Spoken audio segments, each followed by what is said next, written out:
Welcome back to the McCoy Leadership Podcast, elevating your impact through valuable insights and conversations about leadership.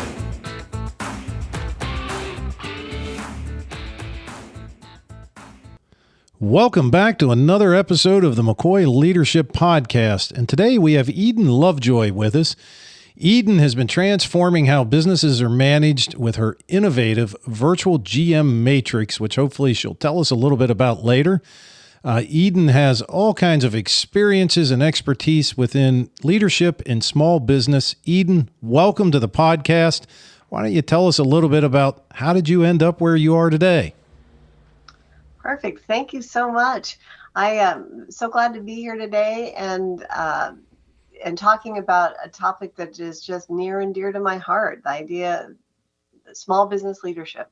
So how I ended up here, you and I were chatting a little bit before the show about Homer, Alaska, of all places, where I was living as a young woman. I moved there, independent youth, when I was 17. I moved from California to a little town in Alaska, and I was working in small businesses and thinking about what I wanted to do with my life. And I really realized that I love the diversity of the small business, that everything is different every day, that you get to do the full range of, from picking up the mail to managing people. It's all happening in the same day. And I love that diversity of action, right? I was attracted to it. So I went to school specifically with the idea that I wanted to work in small business management, that was my vision. And date myself a little bit. In 1991, I wrote the first small business resource directory for the state of Alaska. So I did that as an internship project. I have just been focused on this area of small business leadership and resources since I was very young. That is awesome. And, I thinking about it, you're in one of the smallest, most remote towns. I mean, there are plenty in Alaska that are more remote, and you're growing a passion for small business. Was there just a single moment where you said, this is what I'm going to do for the rest of my life? Or was it kind of more of a progression? I'm always curious to hear that out of people.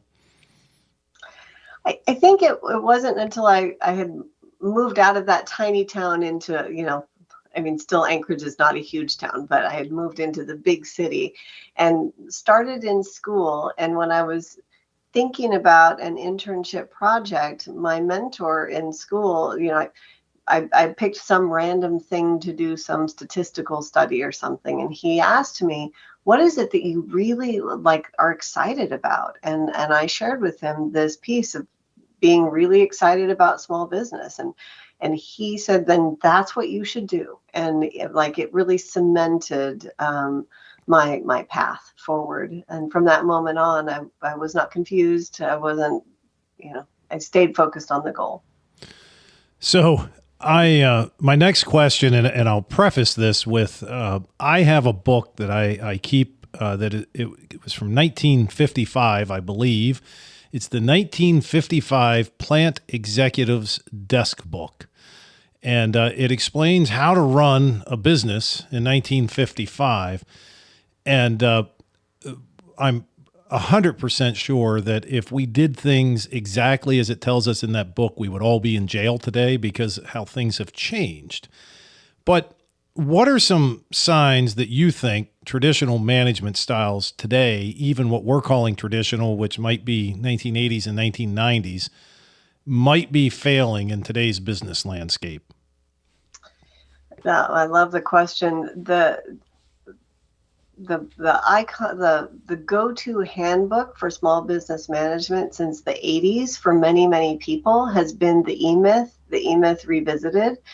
And I think that's the management style that many business owners are trying to hold on to. The idea that, we've been saying since the 80s that you need to not work in your business, but work on your business. And I am suggesting that people don't want to be worked on, they want to be worked with. And so the E-Myth strategy of documenting everything, hiring to the basic skill set to fulfill the position, Like that strategy worked really well with baby boomer employees, because baby boomers had a tendency to just go along, like, this is what you want me to do, then that's what I'll do. But the generations we're working with today, millennials and Gen Z, they have grown up in an environment where they understand that their voice is valuable, that their contribution is valuable. They're not interested in coming in and being told, here's the exact steps, just do this. They want to be able to contribute. And so as leaders in that environment, it's our responsibility to engage that talent and bring people to work with them, to the benefit of everyone, actually. So in that 1955 book, a lot of things they talked about were what I would consider micromanagement. That was back then. That was kind of, you told them to do it, and then you went back and you checked, and if they didn't do it, you told them, I'm the boss and you're going to do it because I said you're going to do it. Those types of things. And even in today's environment, with all of the different generations that we have coming in, one of the things that I've noticed is once they become business owners or they become C-level executives, still many of them fall backwards into being micromanagers. And what do you think the reason for that is, or one of the biggest reasons for people once they get there or they become a business owner? And sometimes it might be they become a business owner and they do everything themselves. Then they grow and they have to start to hire people. But many times I see people kind of falling backwards, even though that's not necessarily their belief, but they have that, well, I can get it done faster. I'm not going to take time to teach you, or those types of things. What do you think causes that? Well, I think people in times of stress, people will move into their basic strategies, right? Even when we go and learn and educate ourselves to new ideas and new ways of thinking, when things become stressful or difficult, and it's stressful when the team's not doing what you want, right? Now, that's a stressful moment. When that happens, we're going to revert to what we grew up with, which is still a lot of times because I said so, right? Because I said so is the strategy that mothers revert to when they're in stress, right? I mean, we all do. It's like, it's just, this is my thing and I need you to do it, and just do it because I said so.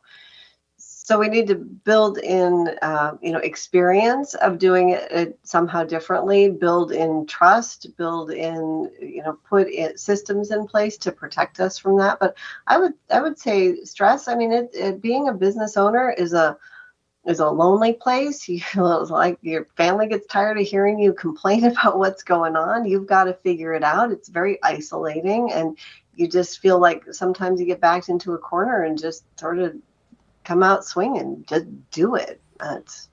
Your explanation there kind of reminded me. I had a mentor, which was one of my immediate bosses at one of my first jobs, and I'll never forget. He wanted something done. Actually, it was a coat rack put in the locker room.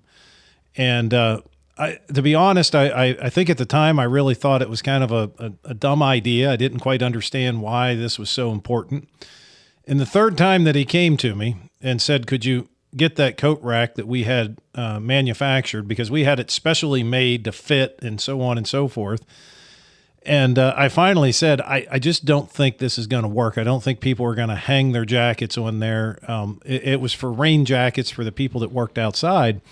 And he looked at me and he said, Amos, most of the time I give you a reason and an explanation. He said, but on this particular item, whether you like it or not, it's something that I want done, and I just want you to get it done.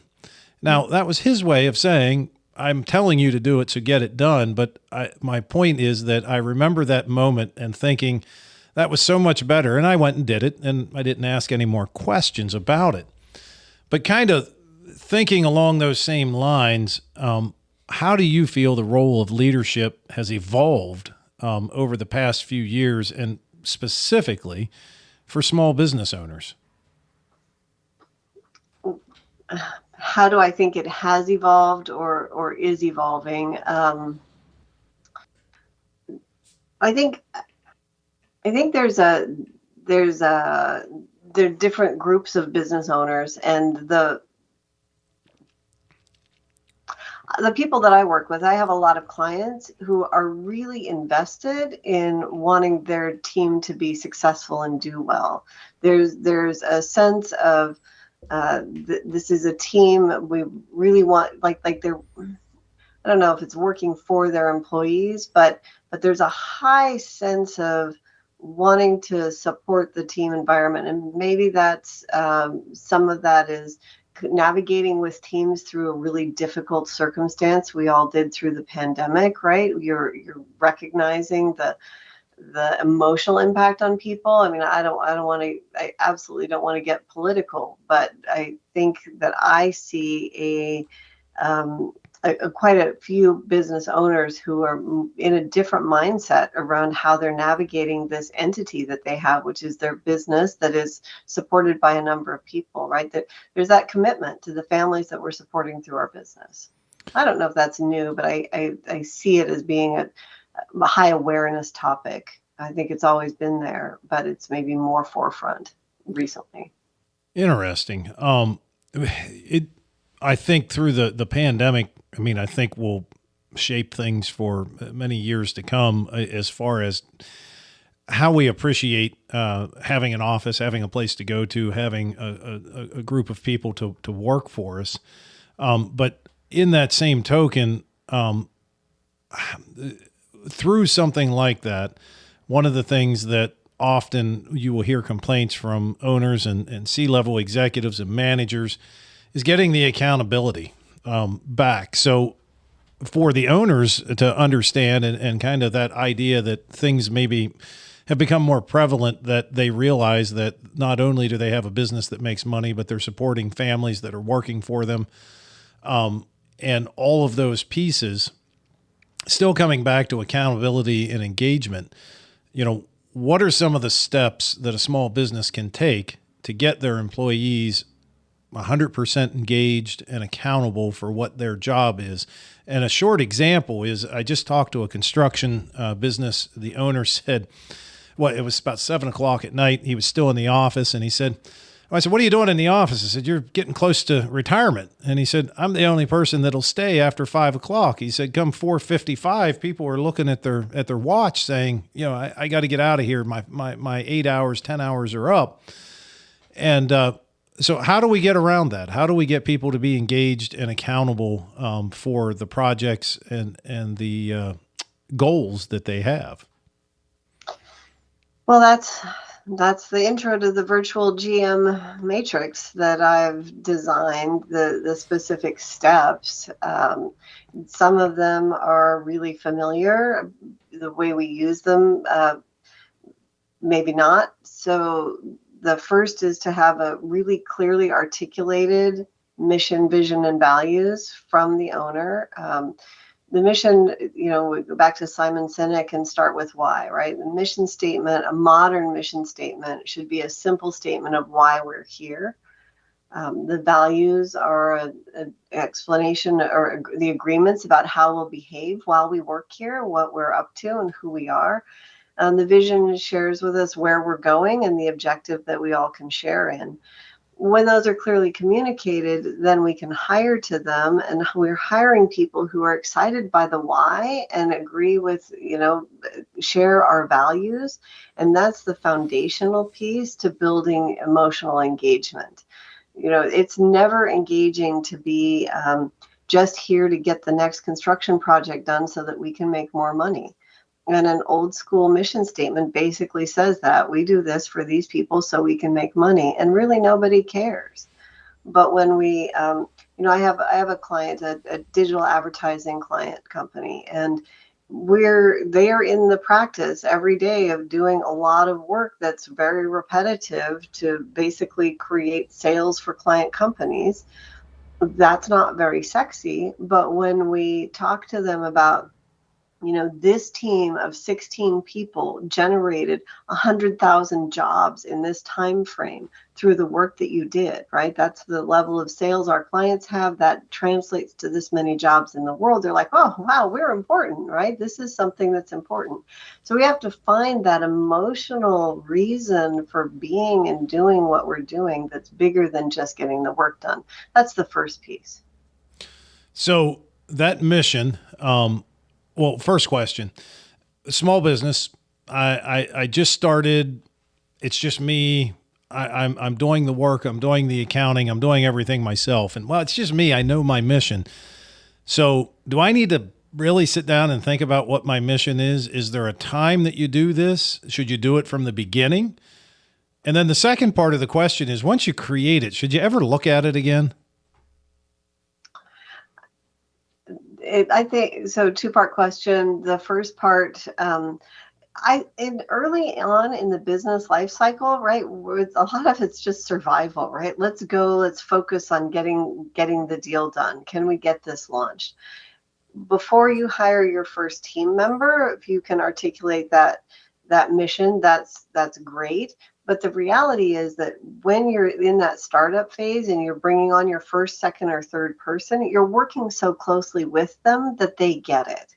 When you get into the challenges, when you get up to 5, 10, 15 employees, and they're not all working, like they're not in the trenches with you in that startup phase. And so you start to get some separation from the owner's mission, and also owners start to get tired, right? Now I have 5, 10, or 15 people on board, and I thought I was going to work less, and now I'm working more, right? That's when the mission gets a little fuzzy for everybody. So it's interesting. It's interesting how difficult it is to articulate your mission even. It's like, seems like it should be easy for me to convey what it is that I feel inside, but it's harder than you think. I mean, for a lot of people. Otherwise, we'd all do it and it would be done, right? So I like to support people with that and give them an action plan and a full process to articulate that very as easily as possible, because I find it's harder for folks than they think. But so that was, I think, the first question is, I don't know if I answered both parts of your question. So the second question is really, once you create it, is it something you hang on the wall and say, I did it, I'm done, I don't ever have to look at it again? Or is it something that you should really, as time evolves, one, revisit it, but secondly, shouldn't you be measuring everything you do against that it fits your mission and your values? So I think it is good to keep it fresh. I have found that the mission rarely changes much, because it really is that like, why am I even in this arena? So when it really gets down to the primary driving force, that doesn't seem to change much. But then, it might be nuanced. It's definitely good to keep it fresh. And yes, everything, we begin to make decisions around that, right? And so you had started this direction talking about accountability. How do we build accountability and engagement?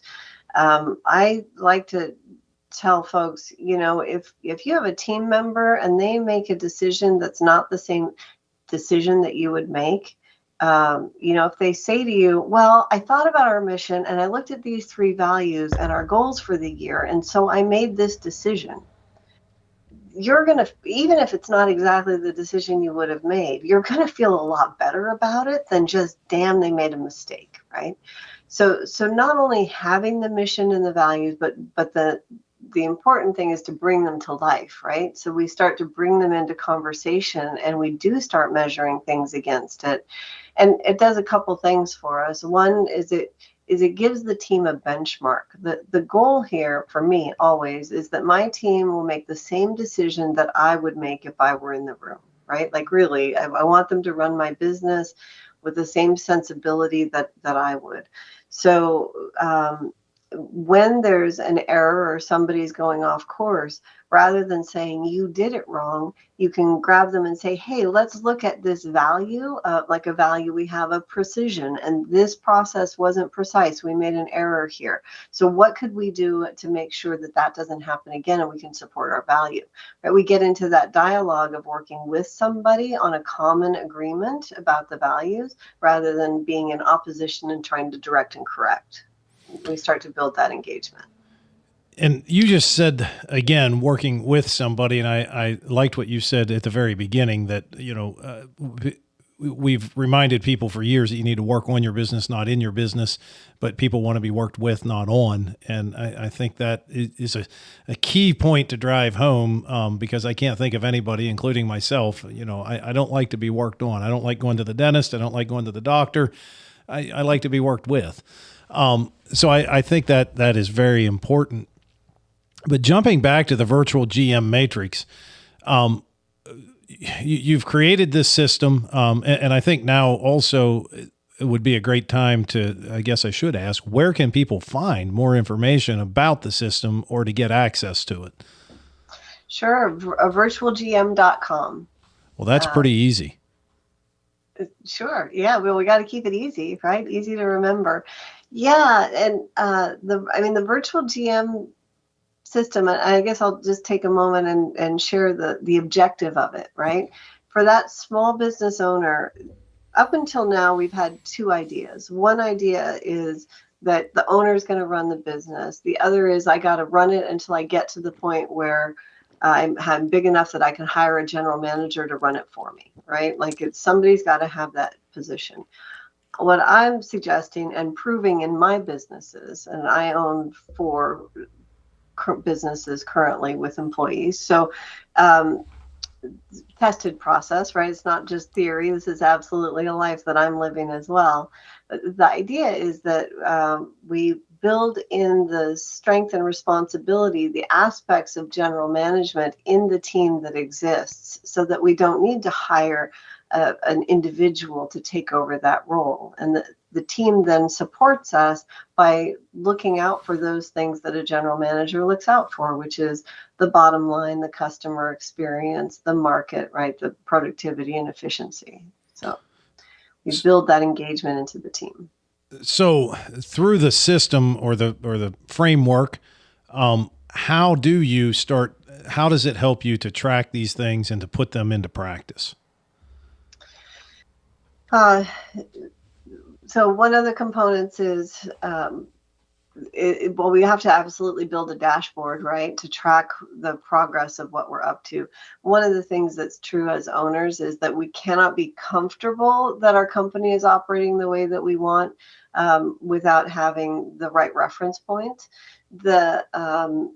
But that's going to look different for every company, right? The things that you need to pay attention to. So it's a process of identifying, what are the metrics that I want to follow? What are the conversations that I need to be a part of or hear about in order to make sure that things aren't getting off track, right? So we definitely need to build in a dashboard. I mean, if you're going to be traveling for a month and, relatively unavailable, you need to know what things you're checking into, right? And I love to, see business owners get to that place in their company where things are running smoothly and they're confident to be able to travel and do the things they want with their lives. So I'm imagining that, manager or company owner puts the system into effect, and they go on that first trip, and about 3 days into the trip, something happens, and they start running the business from France or wherever they are, and they kind of, they get back and they throw it all out and say it didn't work because of one small thing. And my question is, we see this with all kinds of projects. What is that point, and what would you suggest to somebody when they're starting this system? How do you get through those situations without just throwing it all out and saying, nope, we're going back to this. I'm going to be here every day for the next 36 years, 10 hours a day? Well, I don't take off to France until you have a sense of confidence in your team is one. But also, one piece we haven't talked about is building in, we asked about building in accountability, right? I've talked about engagement. I've talked less about the accountability piece. So how we build accountability is by writing role definitions that very clearly communicate to people not the tasks they're responsible for, but the results that they own. And that's where we shift out of like that old E-Myth model of documenting tasks and processes into like, this is the result that you're accountable for getting to. And those tend to stay more stable over time, but also it builds in ownership. However, we can't give people true accountability without clearly delegating the authority they need to get the job done.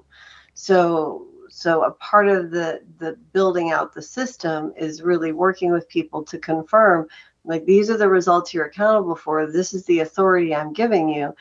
Does that give you enough authority to achieve that result? And listening to that answer and then practicing with that. So I do think, that like take a trip closer to home first, right? So that you have like you teach your I don't think mama birds kick the baby all the way out of the nest first, right? It's like let's fly a little bit and then we'll fly farther. I guess they do kick them out of the nest, but maybe that's not the right analogy. But crawl before you walk, I guess. Walk before you run, and because delegation is not abandonment. So we can't just put a system in place and say, okay, now you got it, and then be upset when people fail. We do need to give the system time to implement and improve, be proven. But the trick is you begin to practice, right? The reason that you get that phone call in France is because somebody thinks that that's what they need to do is call you in France. And so before we're heading off internationally, we're practicing being in conversations with people. When they bring us a question, it's like, oh, well, that's within your authority to solve. What's your recommendation? We have to teach people that they have authority, especially if we've been in the place of always being the final arbiter of everything and directing everything. And in that habit of micromanagement, we have to practice the principle of delegated authority and build that confidence in the team. So then they won't feel that it's necessary to call you in France. How much effort does it take a small business or anyone that wants to implement this? How much effort does it take to work your way through and make sure that your metrics, your KPIs, whatever you want to call them, that you are looking at are the correct ones? And I'll give a short example.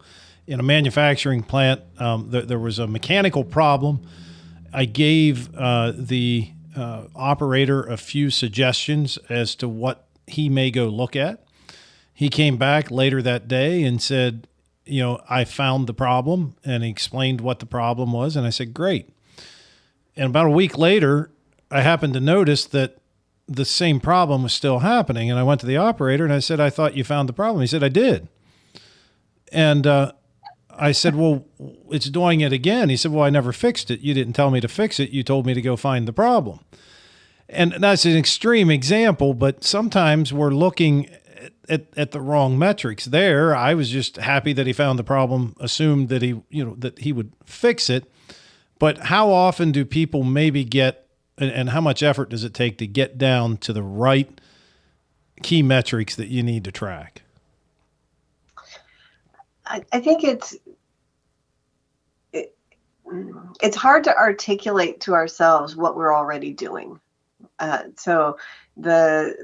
really that's what that process is. So it's a bit of reflection. I don't think that it's deeply difficult. I mean, I tell people the story of, like, I'm a general manager by craft and inclination. I love to lead teams. I love to lead operations. That's just, my day to day. And and I love to share with people how to do that effectively, right? Like I want to affect as many businesses as possible. What I share with people is in my company, I like to sit near the front door, right? I want to hear the traffic. I want to hear what calls are coming in, who's walking through, keep my finger on the pulse, right? There's certain, depending on the business, one of them, I need a receivables report very regularly. I need to look at that very closely. On another, I need to look at, marketing results, depending on the company and where it's at. But those things, you're already doing them. It's just a matter of, as you're doing it through the day, listening to conversations, like how do I think you can identify it pretty ely. Sometimes a little more challenging to figure out how do I stay current with the chatter if I'm not in the office, right? Who's going to share that information with me?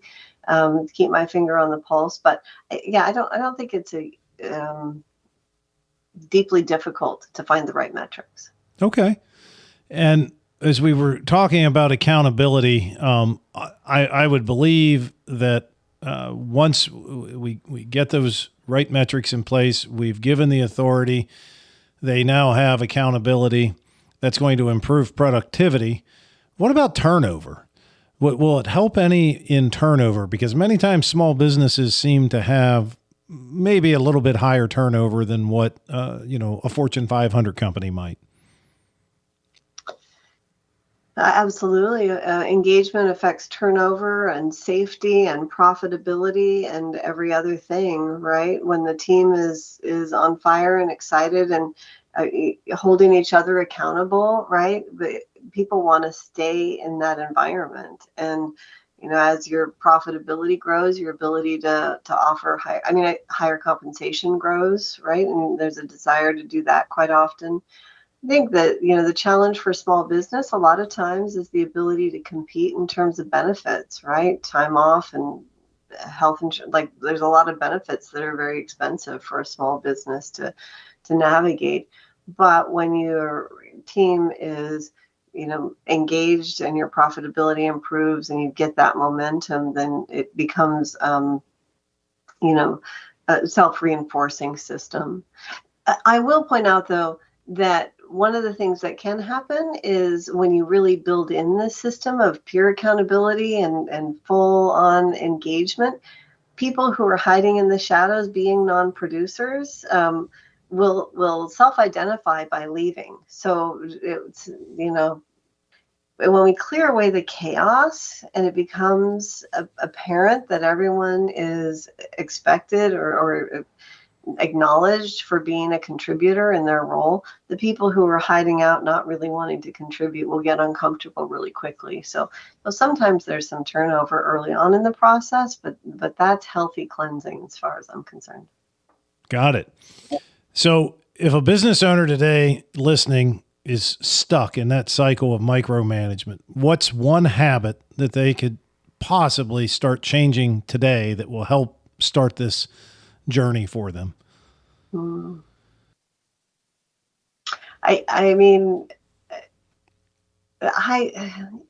cannot regulate people into right action. You have to inspire people to do what it is that you need them to do.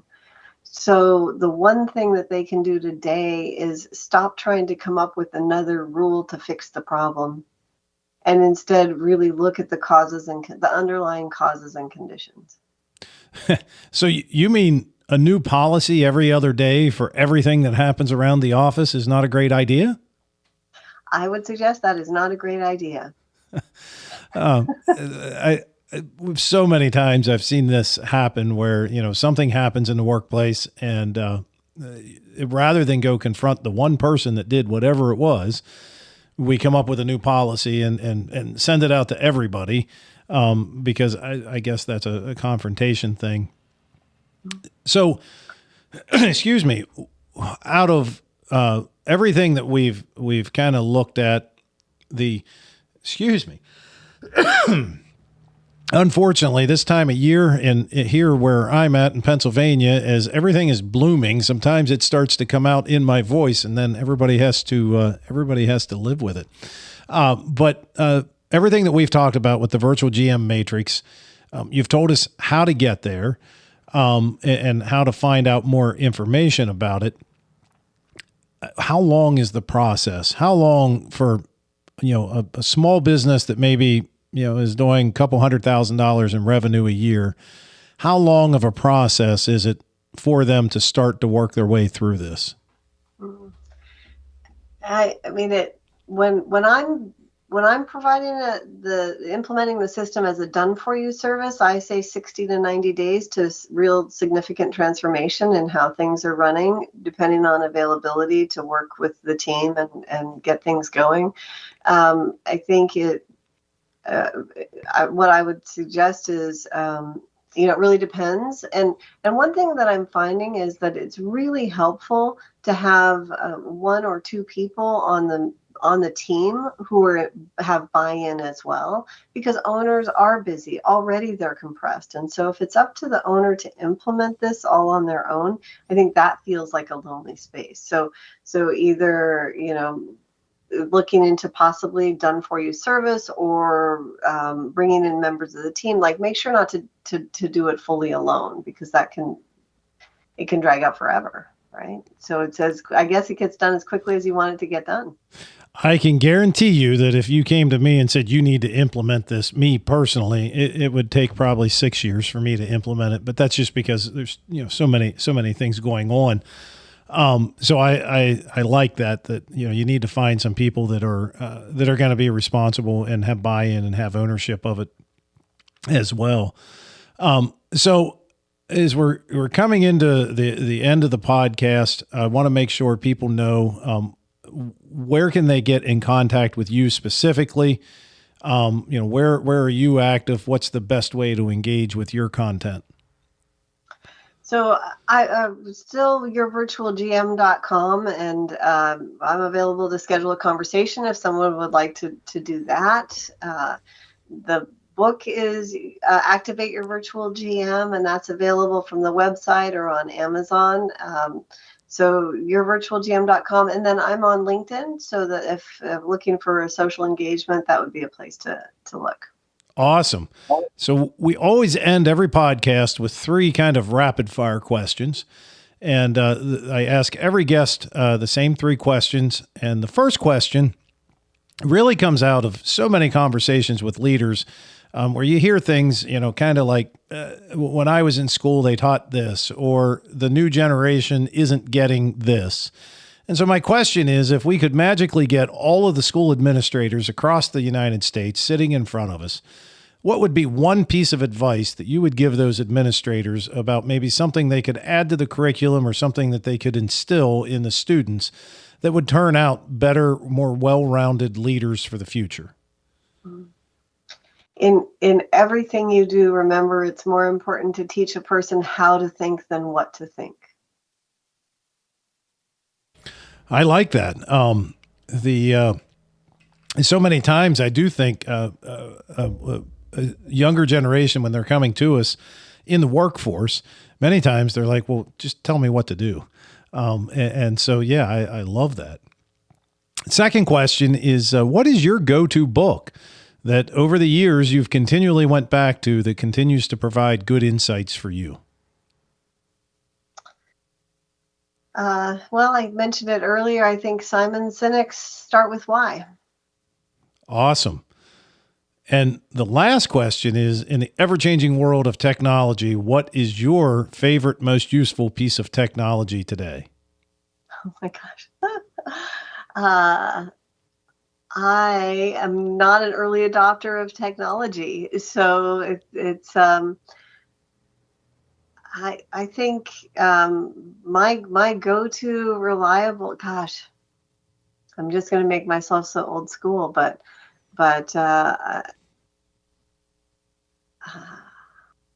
favorite piece of technology, it's Microsoft Outlook.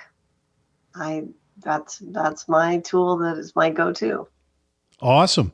And there's nothing wrong with that. There's no right or wrong answer. And I've said many times, mine is pen and paper, because I still do most everything pen and paper. I have digital everything, but if it comes down to it, I want to write it down. Well, Eden, thank you so much for joining us today. I had a lot of fun. I hope maybe we can have you back on in the future. I think we could talk for another hour or so probably about different leadership aspects. But thank you so much for joining us today. It's been my privilege, Amos. Thank you so much for having me here. Absolutely. And for our listeners, if you've enjoyed this episode, don't forget to follow us so you can get alerts whenever the next episode comes out. And don't forget to check us out at McCoyleadership.com. Until next time, we appreciate all of our listeners. Thank you.